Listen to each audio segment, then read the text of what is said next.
Hello?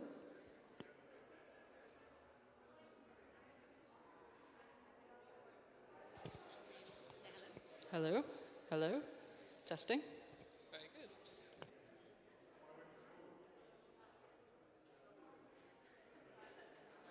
I've just done it. Hello?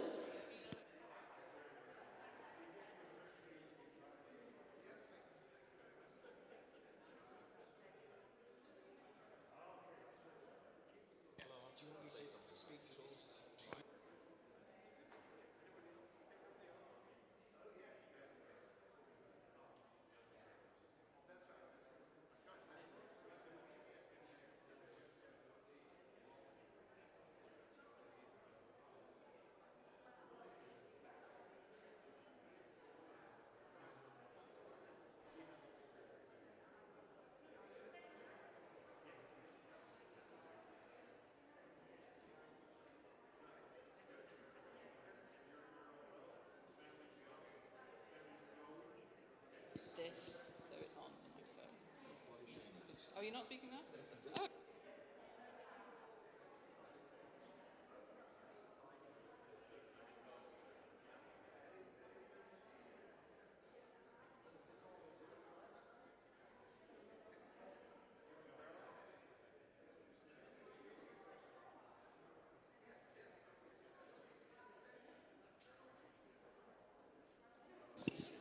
So is it really okay? Testing, testing. Yep.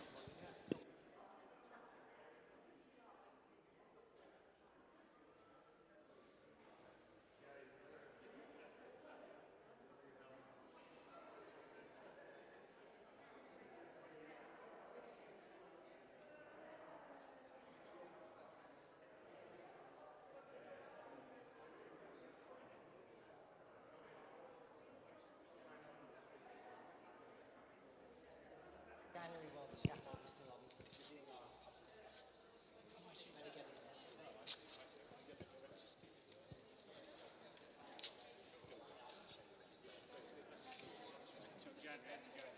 Peter, can I give you this to look after?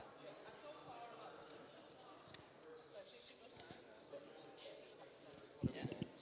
So when somebody's using...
Good evening, everyone. My name is Simon Wynne, and I'm the vicar here at St Alfred's Church. And as one of our guests tonight, who's just come all the way from North London, said, Greenwich is a hotbed of history. So I welcome you to a hotbed of history. In our generation, we have the privilege of being the custodians of this incredible church.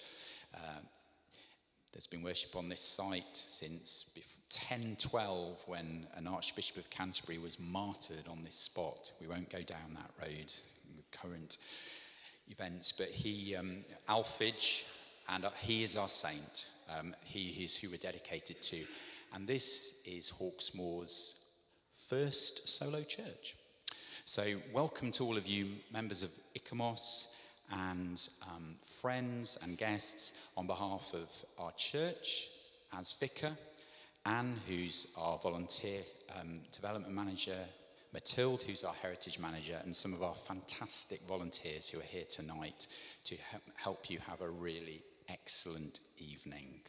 Enjoy it, and nose around and enjoy the tours that are offered as well. And we hope it's a really enriching evening. But thank you for venturing down to Greenwich and joining us tonight. Over to Anne for housekeeping. Yes, housekeeping. Just very quickly, we're not expecting any fire alarms or anything, so if the alarms do go, we have exits at the back of the church and on both sides. The congregation point is out on the green behind the west doors. Also, if you do need to use the toilets at all during the lecture, we'd ask that you use the toilet at the back so it's less disturbance, but we do have 2 other toilets here on the right. Before I just welcome the president of ICOMOS, I would just like to tell you that after the lecture, myself and 2 volunteers, Alison and Michelle, are going to be here, and we're very happy to take you up into the galleries, take you on a little tour of the church, tell you any information about the history of this church, and also if anybody would like to come down into the crypt, you'd be very welcome. We'll take you down there and you can have a look at the vault of General Sir James Wolfe if you'd like to do that. Okay, I will hand it over to our president. Thank you. Thank you and good evening. I'm Clara Rakasamy. I'm president of ICOMOS UK, and I'm so delighted to see so many people in this church here, and also people online. I didn't know Caroline and Helen, the people online, I hope they can see us and they're waving to us and we are waving to you. Waking Sleeping Giants is Painted Hall, Greenwich, Dockyard Church, Sheerness, and North Wing of St Bartholomew Hospital. It's our lecture today. ICOMOS UK has a lecture, a Christmas lecture every year, and that's one way of saying thank you to our membership and also connecting with our membership. So let me just tell you a little bit about who we are, ICOMOS UK. ICOMOS is an international membership organization concerned with the conservation of monuments and sites and intangible cultural heritage, or living heritage, as some people refer to it now. It was set up in 1965 to help implement the 1964 Venice Charter, the mother of all principles for conservation. It hasn't been changed. It is left as it is because was such an important movement and beginning for conservation. It was designed to reconstruct post-World War buildings that had been damaged in Europe. Since then, ICOMOS has grown. It has produced many more charters, declarations, guidelines, and statements on conservation. Today, ICOMOS International is made up of 12,000 members or more, practicing in 150 countries across the globe, and has a network of 113 national committees across the world. It is also one of the 3 formal advisors to UNESCO's World Heritage Committee on the nomination and management of World Heritage Sites, such as this one.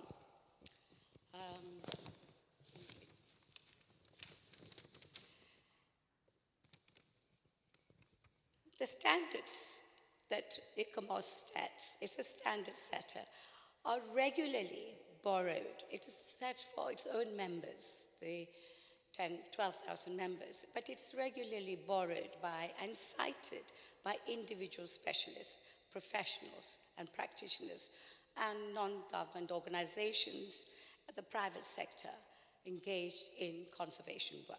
So it is very popular, highly regarded, and internationally used by both public and private sectors. We are one of the 113 national committees, and we mirror the structure that is internationally set up. We are the only only one independent and objective organization advisors on World Heritage in the UK. Often our work is defined by our advisory role on World Heritage, which is only one aspect of our role. We have 8 scientific committees which focus on conservation relating to the following: World Heritage, cultural landscape and historic gardens, cultural tourism, wood, intangible cultural heritage, digital technology, education and training, and analysis and restoration of structures of architectural heritage. These committees try and disseminate international standards at national level while sharing good practice from the UK with the international scientific committees in the formulation of international standards. We are a small organization with around 540 members, and always looking for new members to help us deliver ICOMOS's mission. Now, turning to this evening's lecture, we are so pleased to welcome William to deliver our Christmas lecture this year.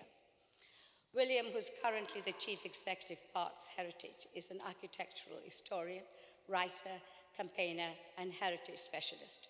He has been engaged in some very interesting and high-profile work, which includes being director of Save Britain's Heritage, trustee of the Georgian Group, and chair of the Sheerness Dockyard Trust.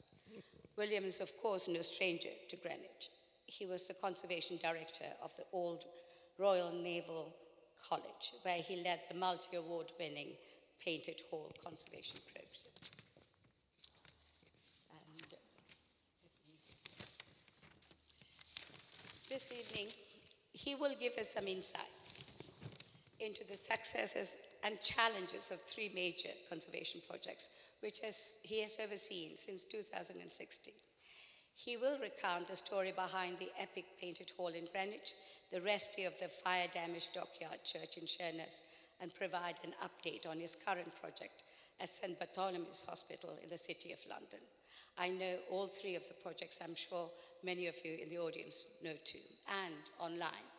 There will be a short Q&A after the lecture. Those of you online, please use the chat or question box for your questions. Ladies and gentlemen, please join me in a very warm welcome to William Palin.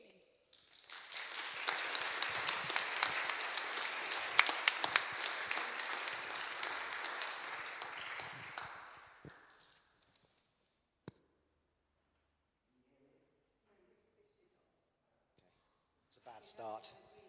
Okay, you can hear me. Hotbed of history. St. Alphege, Greenwich. Thank you, Clara, first of all, for that very gracious introduction. It's wonderful to be here in this church. My first ever adventure in public speaking was here, because in the 1990s I was persuaded to give a bus tour of Hawksmoor churches for the Friends of Christ Church Spitalfields. And I was a sort of callow, rather nervous sort of young person, believe it or not. And the bus stopped outside and I got off and I sort of stood outside the east front of the church and started speaking, and immediately, "We can't hear you, speak up, what are you talking about? So it was a very bruising early experience, and I feel slightly kind of traumatized by it, but it's lovely to be here in this wonderful Hawksmoor building. Hawksmoor, someone who's very close to my heart. As Clara said, I'm going to be talking about 3 projects I've been lucky enough to have been involved in over the last decade. One, which will be more familiar to most of you, which is the Painted Hall at Greenwich. Sheerness, Dockyard Church, perhaps less familiar, but incredibly interesting and rewarding project. And St. Bartholomew's Hospital in the City of London, which celebrated its 900th anniversary last year. So we've got limited time, so I'm going to race through and try and give you a few little exciting vignettes of each project. So the Painted Hall at Greenwich. I don't have to sort of show you this slide, but I always like to. I arrived at Greenwich 2015 or something like that as the first ever director of conservation.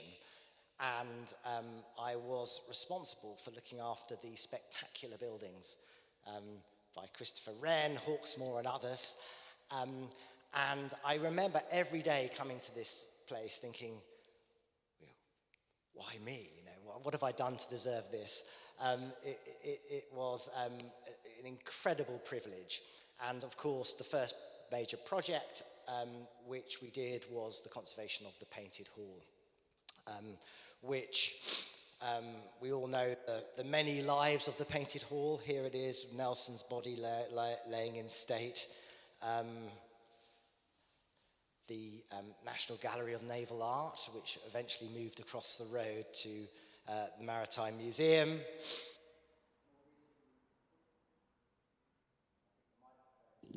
Can you press the button? And the green light comes up. I think it's run out of batteries. Yeah, just at the moment I was going to introduce Johnny Depp to you, Pirates of the Caribbean, in the Painted Hall. When I arrived, there had been a first phase of conservation work to the paintings in the hall, which of course are by James Thornhill. The west wall had been cleaned and conserved, and as part of that project, as a sort of afterthought, the public were allowed up for a limited time onto the scaffolding to watch the conservation work being undertaken. And that gave the Greenwich Foundation the confidence to think about a much, much bigger project, and that was to clean and conserve the rest of the painted surfaces in the hall, about 50,000 square feet or something like that of decorative Baroque painting. As part of the project, the ambition was also to get people up onto whatever scaffolding we built and to show them the work we were doing.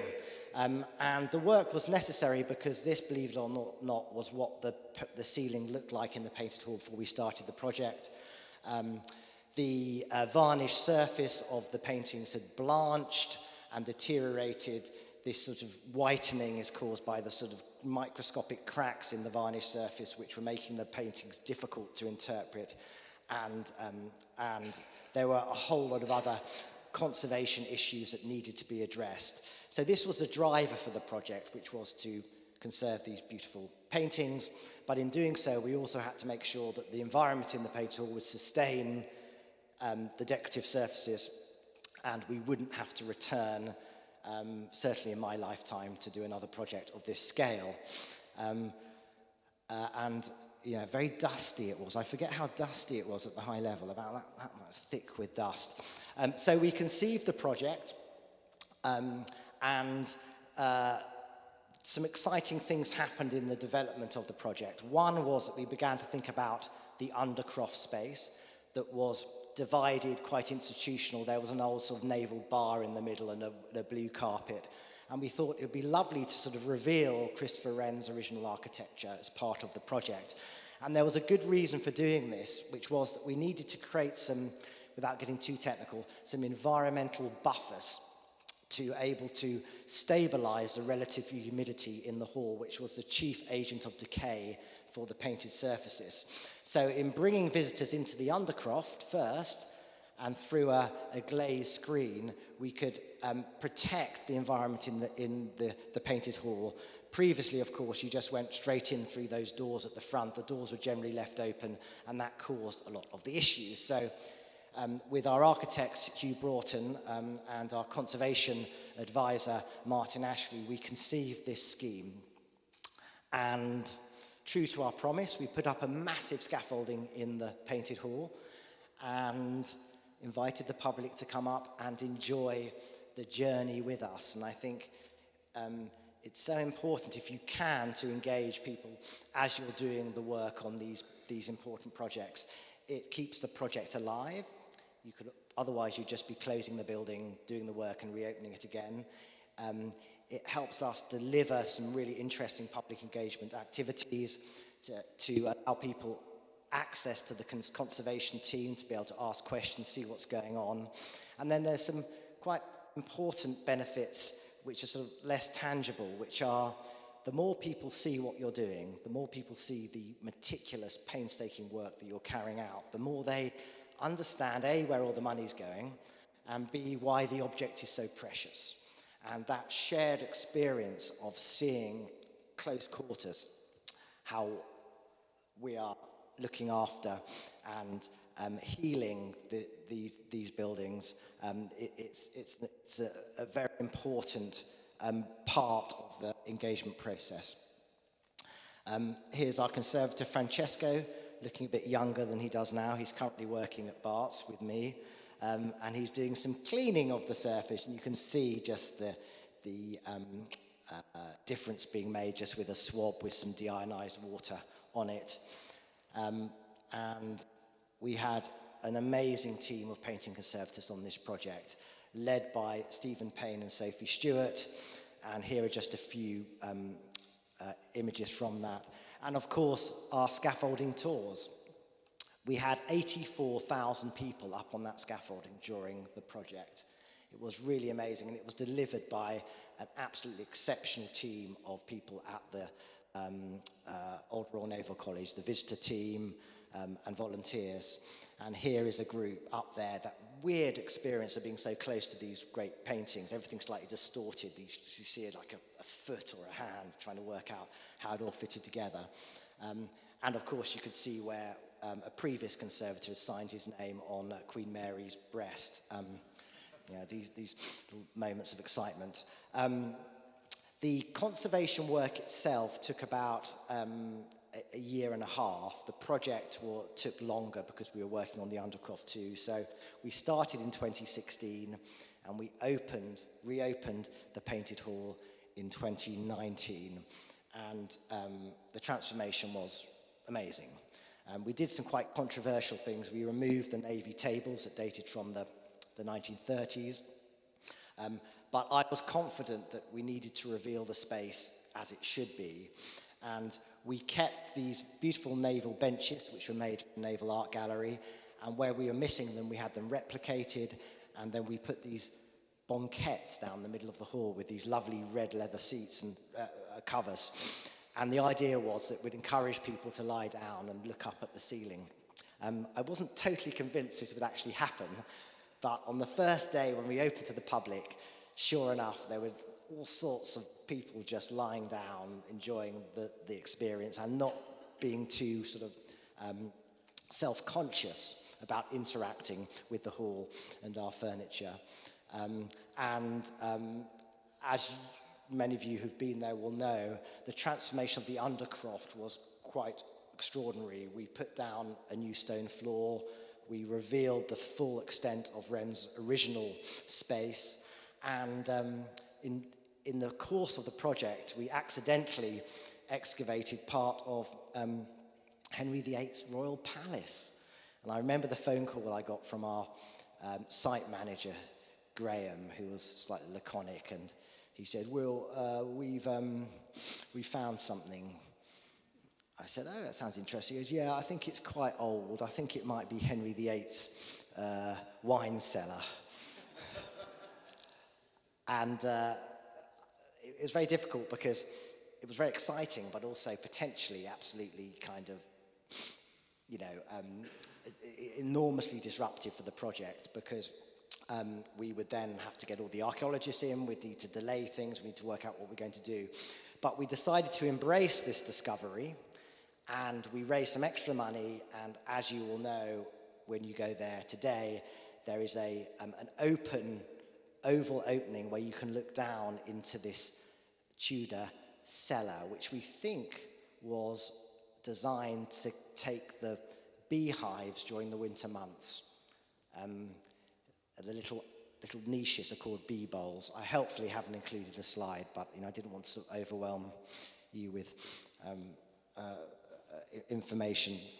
So that was the Painted Hall at Greenwich. I don't think I'll ever undertake another project like this, and it was a genuine once-in-a-lifetime opportunity, as we kept saying to the visitors, as was getting up on the scaffolding, and that was a good sort of selling point for the tours.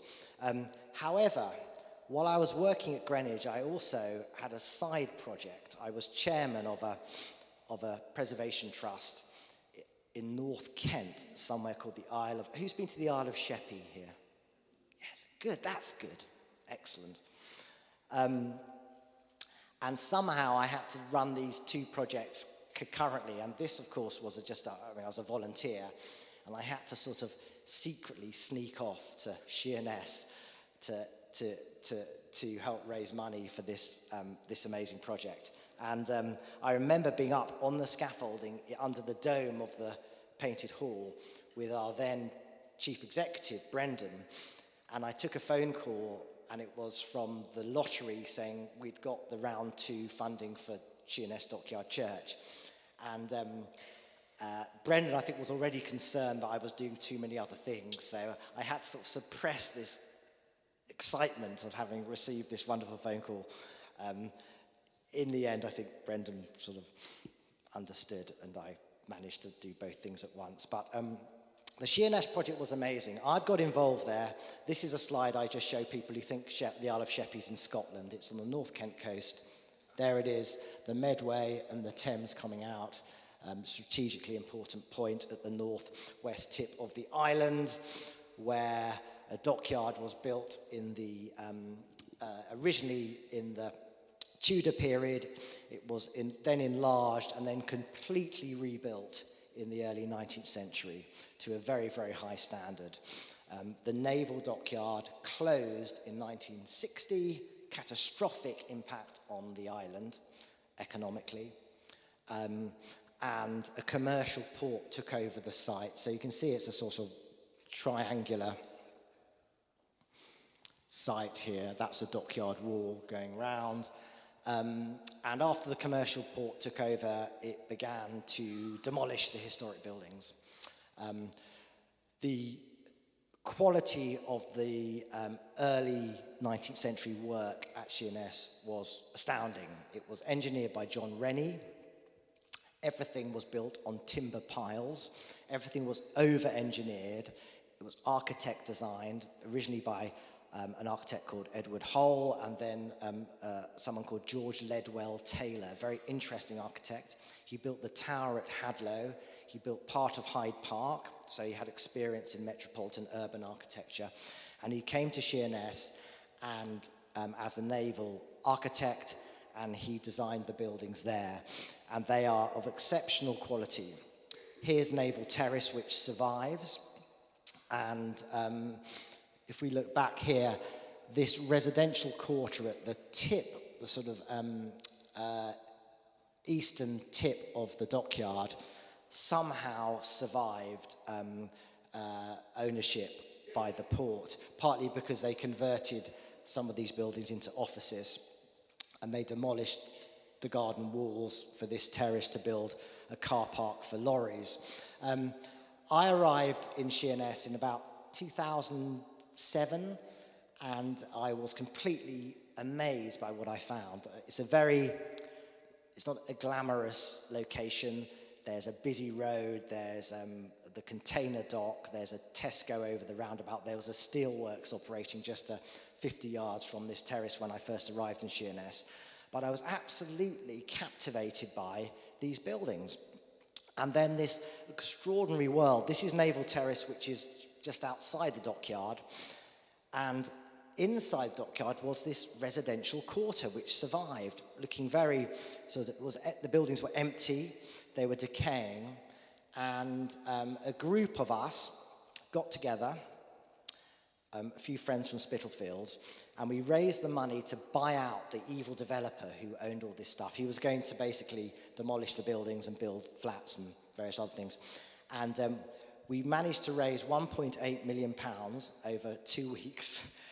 And people took on different properties. There were 8 Grade 2 star listed buildings, all at risk, including this massive house, the superintendent's house. And we got people to put money in the pot for buildings which they hadn't even seen.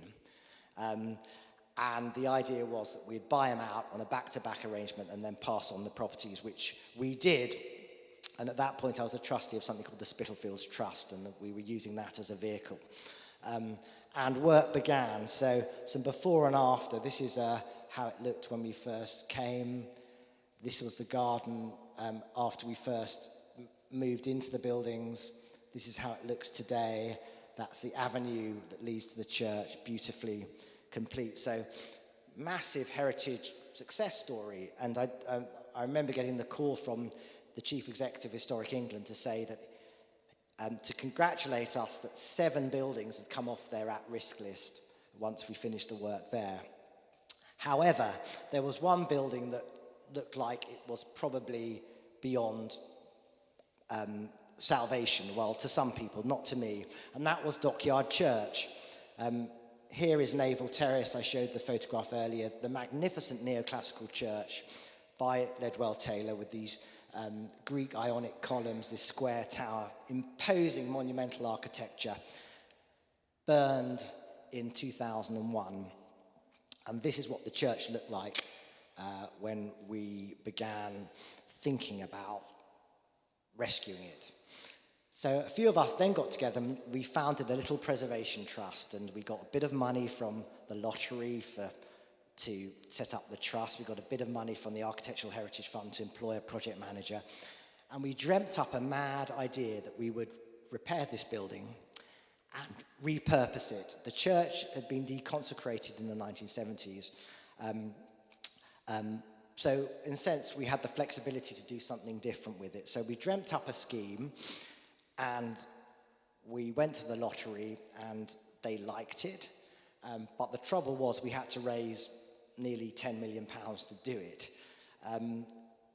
And somehow we managed to get some funders to come to the island. I remember having a little dinner, and no one had been to Sheppey, and they were all rather amazed. And I think the idea was, well, we'll pledge some money, and if you're mad enough or crazy enough to actually succeed in getting the lottery grant, then you can have our support. So we built some support. These are some other photographs of the building as it looked prior to the project. And miraculously, we got the money together and we began work on the church at the end of 2020 after 6 or 7 years of fundraising and preparation. Historic England were very helpful because they provided some money to prop up the building for long enough so when we did the major project we'd be able to do it. Otherwise it would have fallen down. And the first thing we did when we began work was look at the condition of that square tower, and it was deemed to be unsafe, and the whole tower was dismantled, labelled, put in this great stone yard by the church and rebuilt.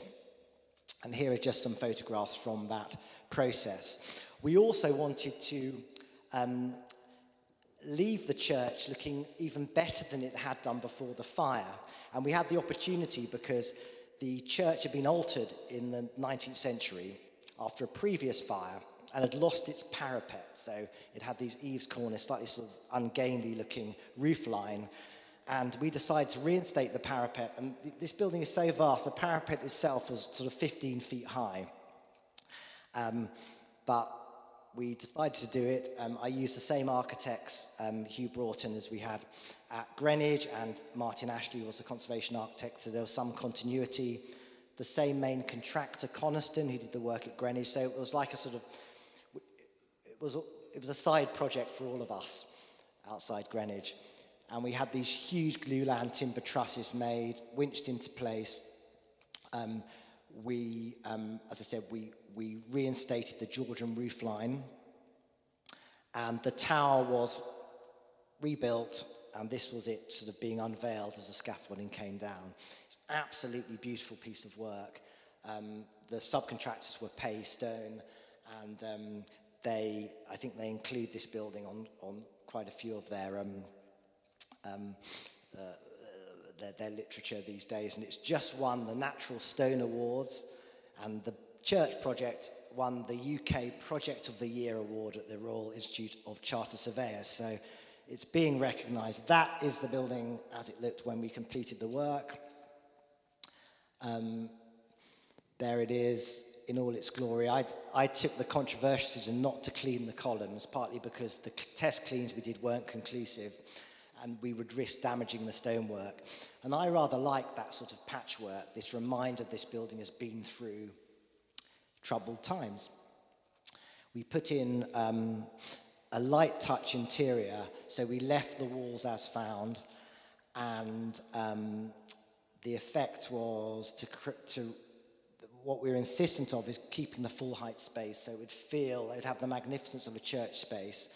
There was a little sort of area of reflection which the Benefact Trust supported, so its history as a place of worship was reflected, and there was a space to enjoy that. And the rest of the building included a display of this extraordinary object, which is the largest architectural model of the 19th century. The model of the dockyard itself, it was made from 1818 onwards. It was in a store in Gosport, looked after by English Heritage. When fully assembled, it would fill this lower level of the church. We somehow, I don't know how, we persuaded English Heritage to give us the model, and we conserved and we've put on elements of the model on display. The idea is to conserve more of it as time goes by. So this is the great quadrangular store, and this is Naval Terrace with the church. It's the most exquisite object. Everything is beautifully painted. You can take the roof off.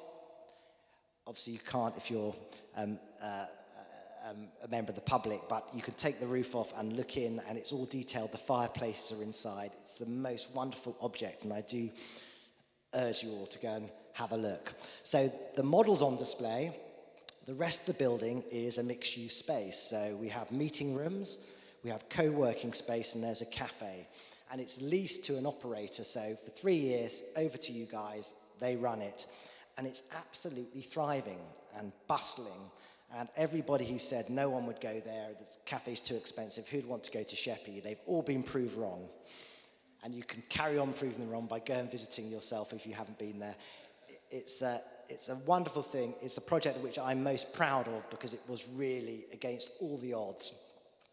And there it is, all lit up at night. We reinstated all the formal precincts, so the railings and the context of these buildings at Sheerness is very important. It's a very formal context. There's a grand avenue behind the church. Everything is, as I said, it's extremely high quality, brick wall, iron railings, naval terrace to the left. It's a lovely group of early 19th century buildings. And there it is. And moving on to the current project, another sleeping giant, the third of the sleeping giants. This is St. Bartholomew's Hospital in the City of London. After I left Greenwich, I was recruited as a chief executive of a new heritage trust called Bart's Heritage. And the idea was that this new trust would take on, from St. Bartholomew's Hospital, which is a busy working hospital, it would take on the non-clinical listed buildings from the trust and raise money for their repair and to look after them into the future. And the principal building in the hospital, which is non-clinical, grade 1 listed, and of national importance, is the North Wing. And the building was in poor repair, and a major project was needed to put that right. And we, despite COVID, despite the distraction of Dockyard Church, we managed to raise 9.5 million, and we are now a year into this amazing project. And I'll just show you some slides of that in a moment. But just a little bit of background. I said 900 years old last year, so we're 901 years old now. It was founded by an enigmatic English priest called Rahir, who was a figure of some significance in the court of Henry I. It's been suggested he was a court jester, but I think that's been disproved. But he had some important role as an entertainer, and for whatever reason, he decided late in his life that he'd better do penance. So whatever he'd been doing, he hadn't been behaving himself, and he went on a pilgrimage to Rome, where he became very ill, probably from malaria. And when he was in Rome, on his sickbed, he vowed that were he to recover, he would found a hospital back in London. He then experienced a second vision, a terrifying vision, before he left for England, because he did recover, in which he was picked up by the winged beast of the apocalypse, taken to a high place, this is what it reads in the account, and made to look into the pit of hell. And at that moment, Saint Bartholomew appears and says, Rahir, it's all going to be fine if you also found a priory at a place called Smoothfield on the outskirts of the city of London. So Rahir, true to his words, got hold of the land granted by Henry I, and two parallel but distinct institutions were founded, the priory and the hospital, in 1123. This is how the hospital would have looked like in the very early 18th century, a sort of accumulation of medieval buildings, a bit like an Oxford or Cambridge college. It had already survived the Reformation. Henry VIII closed down both the hospital and the priory. He sold off the priory, so the Church of Barts the Great is the reduced priory church. But for the hospital, he was persuaded by the City of London to retain the buildings and to give it over to them to run as a hospital. They said to him, if he didn't continue, if the hospital wasn't able to continue, the sick and the poor and the lame and the destitute would be strewn around the City of London, and it would all be very unsavoury, and it would be a bad look for the king. And he was persuaded, and he signed the royal charter for the hospital just I think 2 weeks before his death in 1546. The first classical building on the site is the beautiful gatehouse, 1701, designed by an architect mason called Edward Strong Jr., and it features a statue of Henry VIII above the gateway, the refounder of the hospital, and then on the pediment here, two reclining figures representing lameness and disease. It's absolutely clear where this archway is leading. And they were based on the famous figures of raving and melancholy madness, which adorned the portico at Bethlehem Hospital in Finsbury, which inspired William Hogarth's depiction of the rake in The Rake's Progress, the final scene when he's in the madhouse. In the 1720s, the hospital recruited this man, the architect James Gibbs, to redesign the hospital. He was brought in as a governor. He offered to do the master planning of the hospital for free. He had just completed the wonderful church of St Mary le Strand, much admired Roman classical architecture in London. He was trained in Rome under Carlo Fontana, and was and is one of the most important classical architects this country has ever produced. here are some of his other buildings, which are probably familiar to you: Radcliffe Camera in Oxford, Senate House, the Gibbs Building at King's, and St Martin in the Fields Church. Gibbs planned the hospital, his new hospital, around a courtyard, 4 separate blocks. They could be built in stages. It would prevent the spread of fire and infection. So quite innovative ideas. And the first block to be built was the North Wing, which was always the administrative block, hence the fact there was no clinical function to it. The wards were contained in the 3 other blocks, East, West, and South Wing, which were built over a period of about 30 years, a bit like the Naval College at Greenwich. And here, this map from John Reck's map, about 1740, shows the North Wing and the South Wing, and then some bits of old medieval stuff still there between them. This is how the North Wing looked before we started our project. These 2 projecting end pavilions, which housed on one end the clerk's quarters, on the other end the counting house. And the idea with this building is it was designed to impress, just like the Painted Hall. So visitors to the hospital would be brought in through the gateway, underneath the arch of the North Wing, which was on axis with the Henry VIII gateway. They would then go through this doorway into the great Hogarth staircase. It's an amazing space, decorated by William Hogarth. And you may be familiar with the story, but when the governors completed the fabric of the North Wing, they lined up an Italian artist called Giacomo Amiconi to undertake the painting of the Hogarth stair. Hogarth found out about this. He was a local boy born round the corner. He knew the hospital well, and he was outraged that this great commission would go to an Italian. So he said, "I will do it, and I will do it for free." And remarkably, the governess gave him the job. And he produced these 2 extraordinary, I think, brilliant works on canvas, which adorn the staircase. Totally unlike anything a European artist would have done. But Hogarth gives these remarkable paintings vitality, empathy. There's something peculiarly English about them, and that's why they're so appropriate and so rooted in the hospital, its work, and indeed the wider neighbourhood of Smithfield, where Hogarth would have grown up. And Christ at the Pool of Bethesda, which is the main painting, features this wonderful crowd of the innocent afflicted. These are hospital patients, in effect, making their way to the healing pool of Bethesda, or with various sort of ailments. And then, of course, Christ encounters the paralyzed man, the lame man in the center of the painting. He's addressing him, "Will thou be made whole? Pick up thy bed and walk."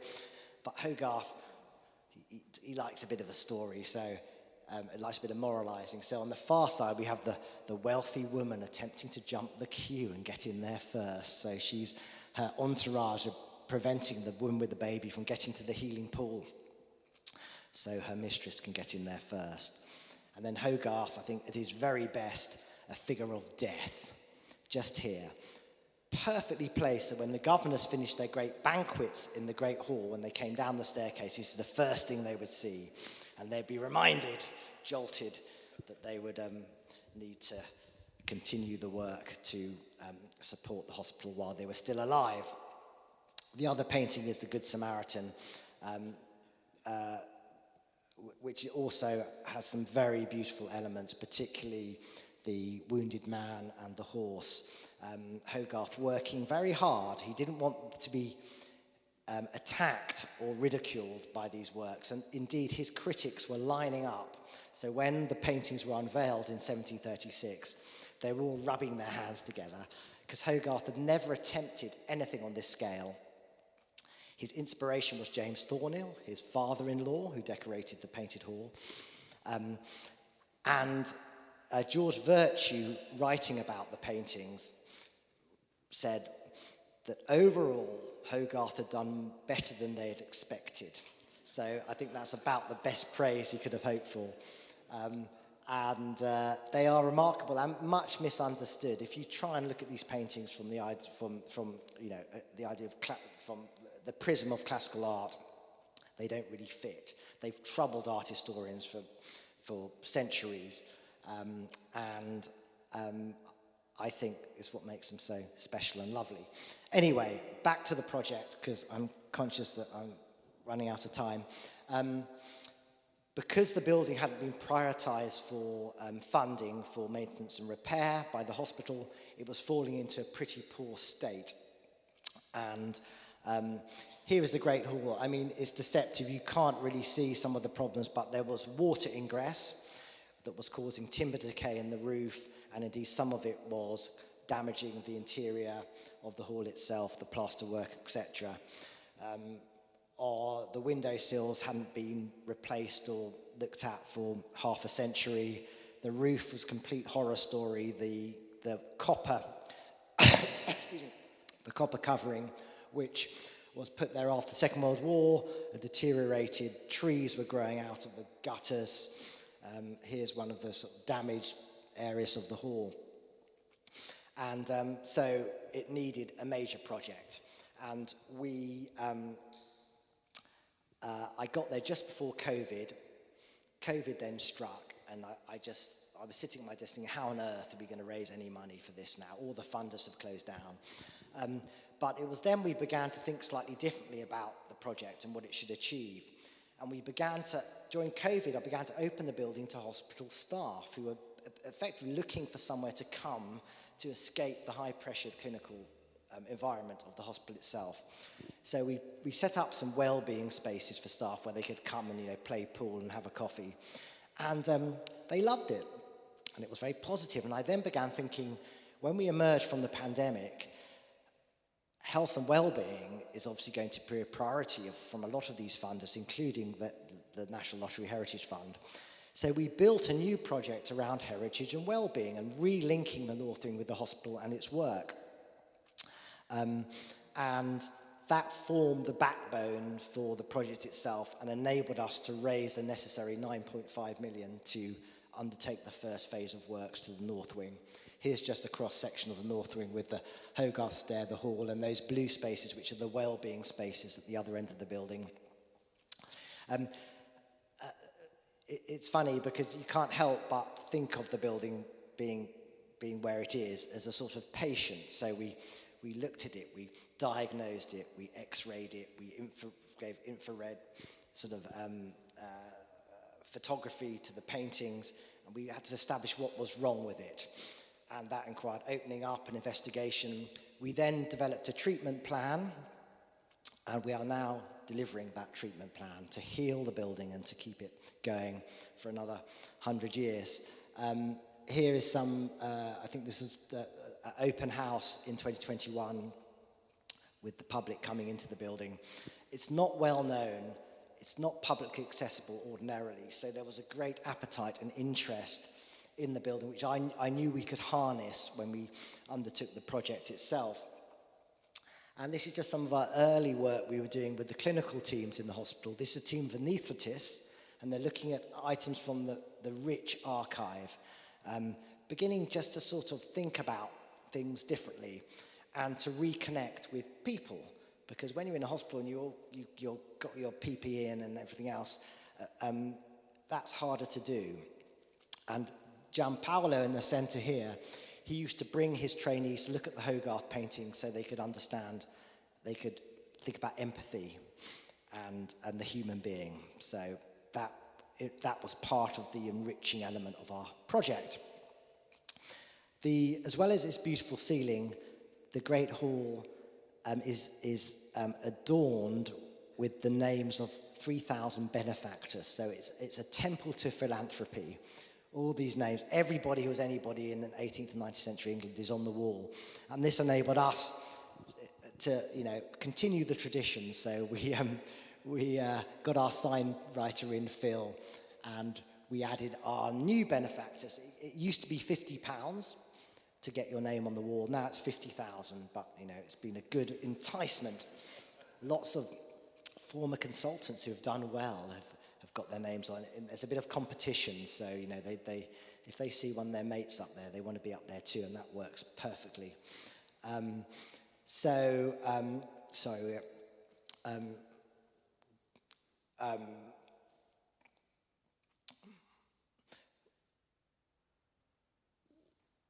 obviously, at the Painted Hall, we did public access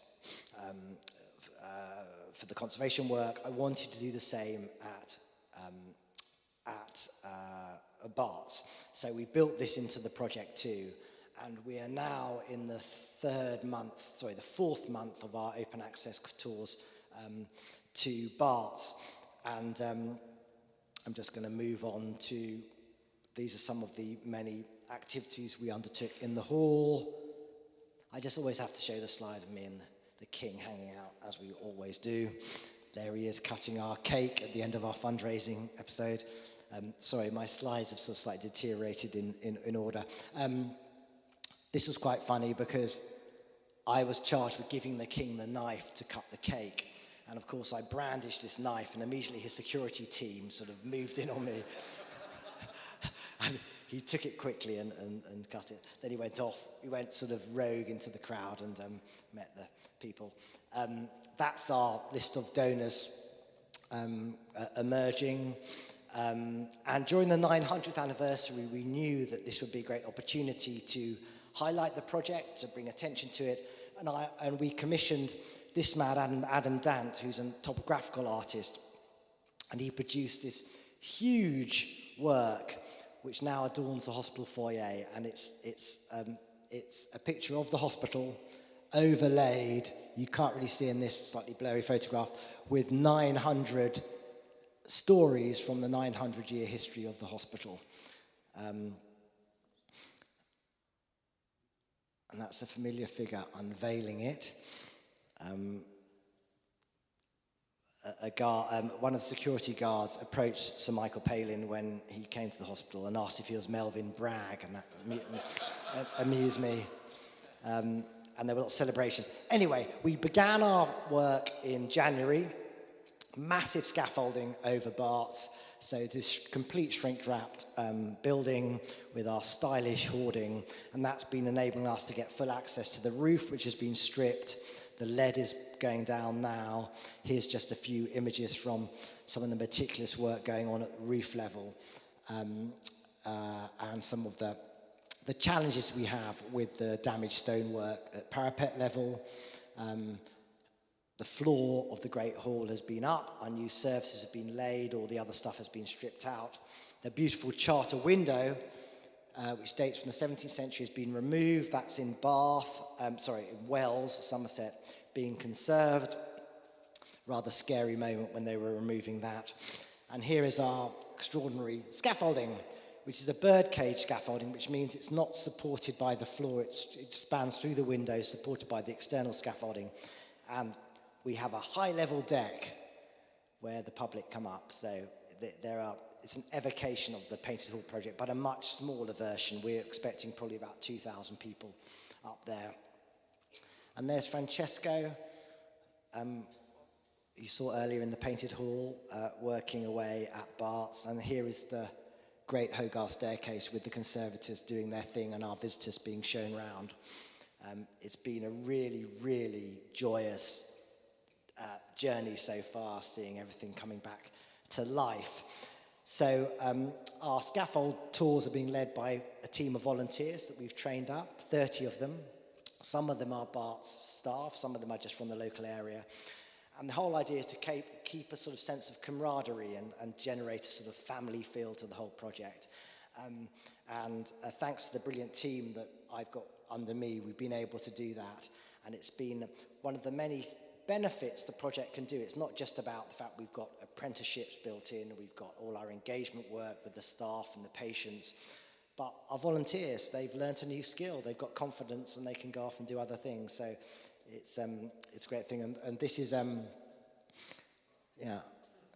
under the floor of the Great Hall, we discovered this chap's cigarette packet. I took this in as an exhibit to my children's school, and one of them asked, were there any cigarettes in it? And I said, no. I think whoever it was, John Caulfield from NW6, he'd smoked them before he buried them quite sensibly. So we're now a year into the project. We're due to complete in August next year. When we reopen, The Great Hall and the Hogarth Staircase are going to be open to the public for the first time in the history of the hospital. It'll be for 3 days a week, and for the other days, there'll be our heritage and health activities, and you'll also be able to hire it for your parties, dinners, celebrations, and that will provide the income stream we hope to support and sustain the building into the future. And there's potentially a whole other phase of works to address the archives, museum, and other places. So please, if you haven't been to Barts, you've got till the end of January to go up our scaffolding. And if you miss that, you'll have to come back for the grand opening, which will be in October or November next year. And I think that's, I've gone over time, so I must shut up now. Thank you very much.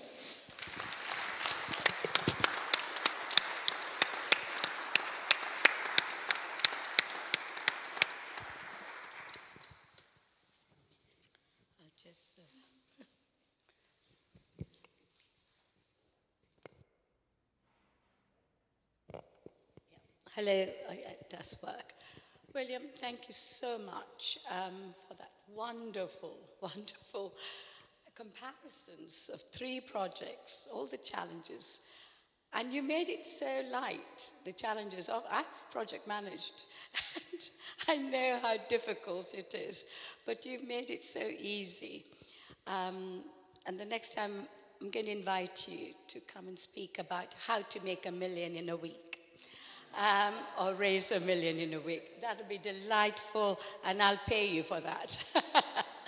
Now, questions, open to questions to William, please. Hands up. Start with Doug here. William, thank you so much. You mentioned a couple of times during your talk healing and developing a plan to heal the building. And as conservation architects, we're often asked what it is we do. And saying that we're healing the building and give it a new life is perfect. And I hope you don't mind if I use that from time to time. Please do. I'll be flattered if you use that term. No, thank you very much. Brilliant talk.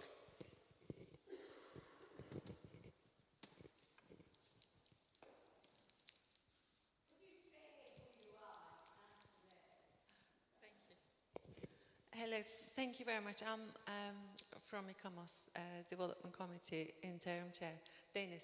I come from Portsmouth today, and the Sheerness model was in Fort Brockhurst. I've seen it, and I think part of it's still there, isn't it? Yeah, it was at Gosport at Fort Brockhurst, but it's now all in a separate store near Lewis. And same as Doug said, talking about buildings like as if they're human, healing them, I think it's a really good way of explaining, and it also really explains the way that how passionate you are about those buildings. You're truly saving them, like saving their lives. Well, I think the healing thing you can extend, because someone like Sheerness has been so bashed around. The local population are very cynical, obviously, because they've been promised so many things for so many years. It's the butt of all the jokes about in Kent, the island. So, as well as healing the building, there is a certain amount of healing you can do for the community and its confidence and how things are perceived. And the wonderful thing about Dockyard Church, Sheerness, is that you go to the cafe there and you meet people from Tunbridge Wells who have come to Sheerness. They're actually terrified. But, it's that change in the way people think and feel about an area which a great building conservation project can do. And we've seen it in Margate or elsewhere. And if it's done well, it can really make a difference. I don't want to overstate it, but I hope that it begins to trigger other similar rescues.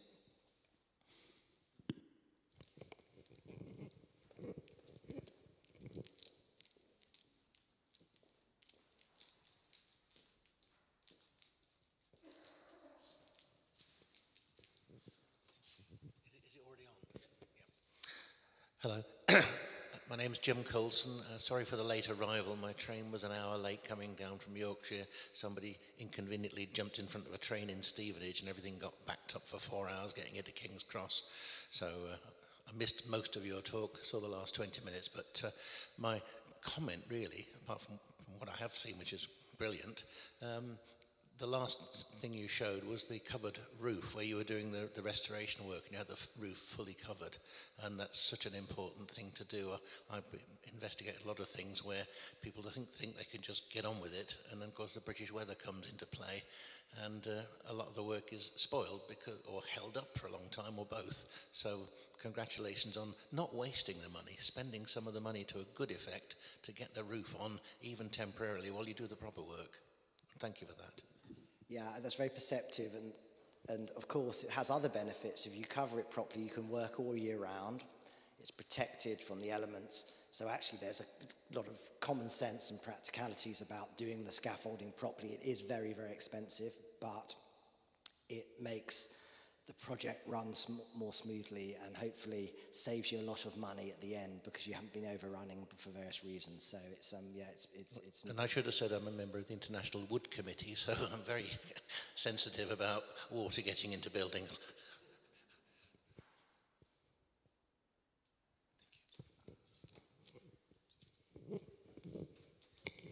Hello, I'm Nigel Walter, involved with the ISC Theophilos.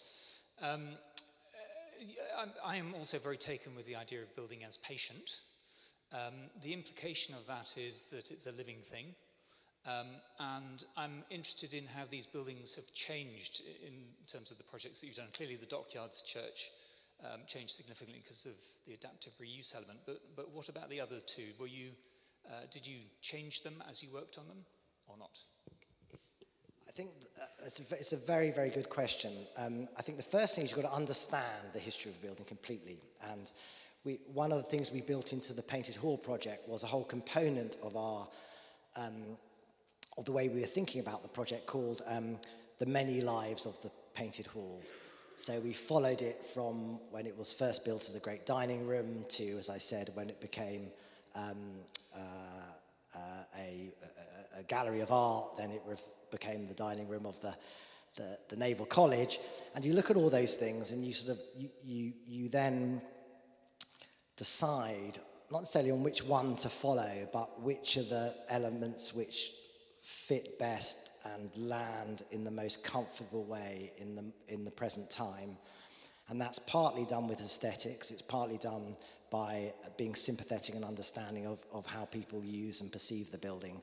And it's a really hard thing to get right, but if you think about it carefully and you don't rush into it, you can find a new life for a building that works and, most importantly, has life as people use it, because there's nothing worse than doing a building project and for the building then not to be used. That just negates the whole thing. So with the Dockyard Church, it was really hard. We had the model. We knew that Sheppey needed a sort of focus, a community focus. We knew that young people needed a place where they could go for business sort of support, business support, because a lot of them don't have those facilities.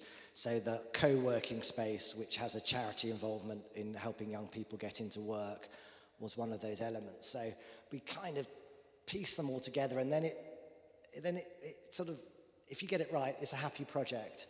And its objectives are clear, funders understand it, it's got a good story, and the outcomes are clear, and everything is easier. But I think you've got to go through that intellectual process of deciding how it's going to work and what its life's going to be. Sorry, that's a very waffly answer, but I think it's a very, very good question, an important one.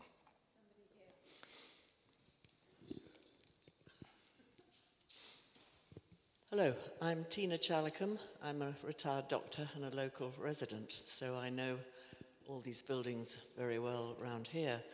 And thank you for making that correlation between the healing and the building, because I think it is a very worthwhile usage. And I wondered if you were aware of the wonderful Garrison Church in Woolwich, which has been restored and now part of the Nepalese community. And that is a wonderful example of a restoration helping a community come together. And we were at a wonderful service there on Sunday, where we had the Nepalese community as well as the local community for a service. So thank you for raising all that and wondering what your next project's going to be. Don't ask. I think I can just put my feet up for a bit, I think, after this. But thank you. There's one other person over there. Do you want me to?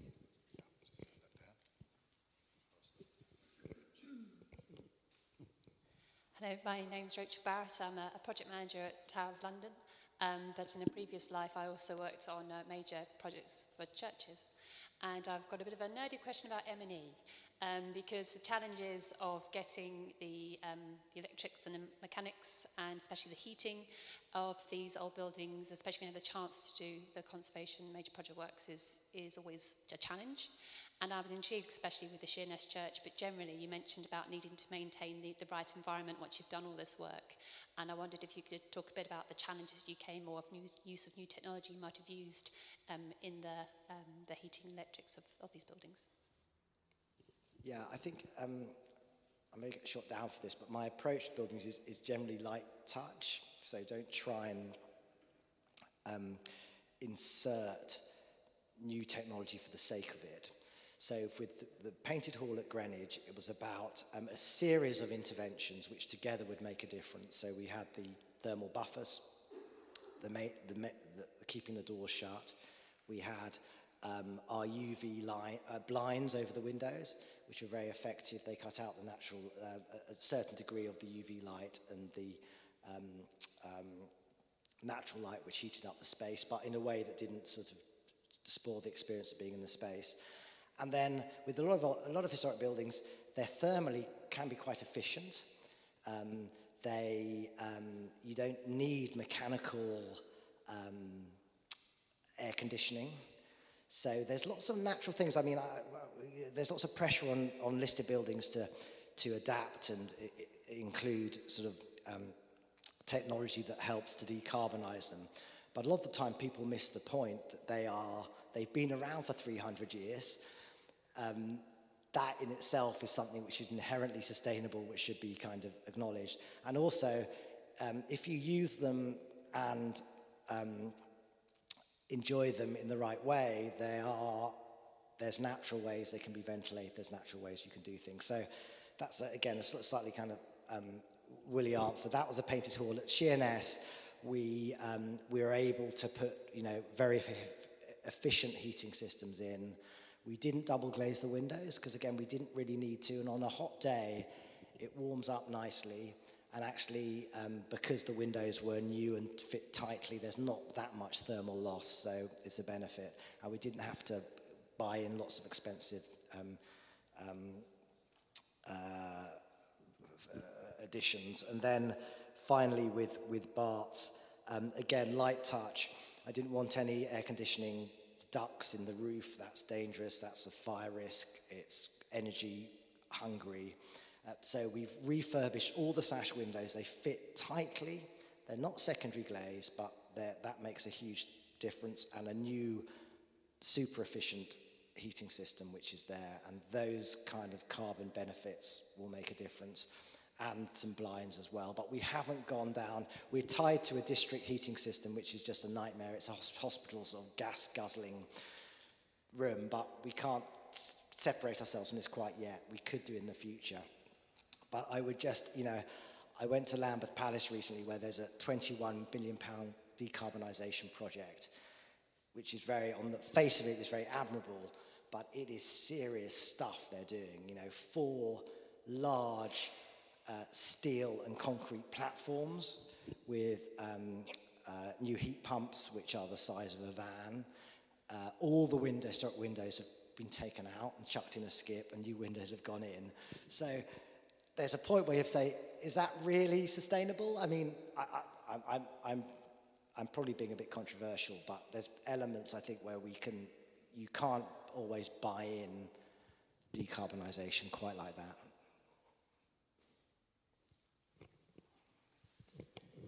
Sorry. Are there any final questions for Will at all?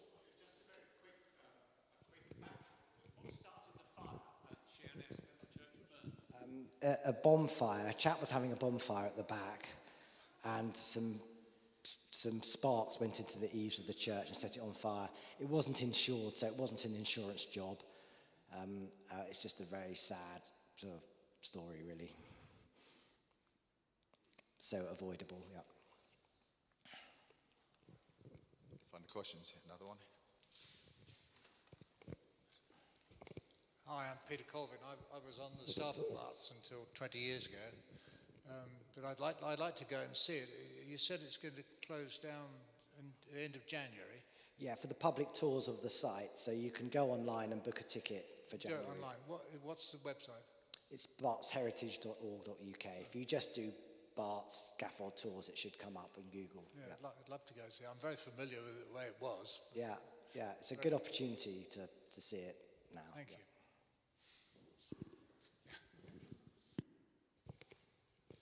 Another potential volunteer, Will. Any more questions for Will, finally? No? Everybody's very happy. Well, Will, I thought that was astonishing. I thought Will's talk would be good. I had no idea it would be so good, so thank you for that. But I'll just hand over to our president to formally thank you. Well deserved. Well, thank you very much indeed. And you've touched on all the topics that are current. Sustainability, climate change, communities, lots of the things that are currently well-being. I mean, they're now currently asking doctors to prescribe a cultural event instead of tablets. So you have been a hit today. You've ticked all the boxes. And as you can see from the questions, they all resonate with everyone in this room and also online. My thanks to you. Thanks to the audience for being here, and also those people online who've been patient and looking down at us from wherever you are. Thank you for attending. And unfortunately, you won't be able to join us for a drink, but we'll raise a glass for you. As a token, this didn't come from the cellar that you excavated, but it came from ICOMOS UK. And thank you so much. It's just a small token for you to take home.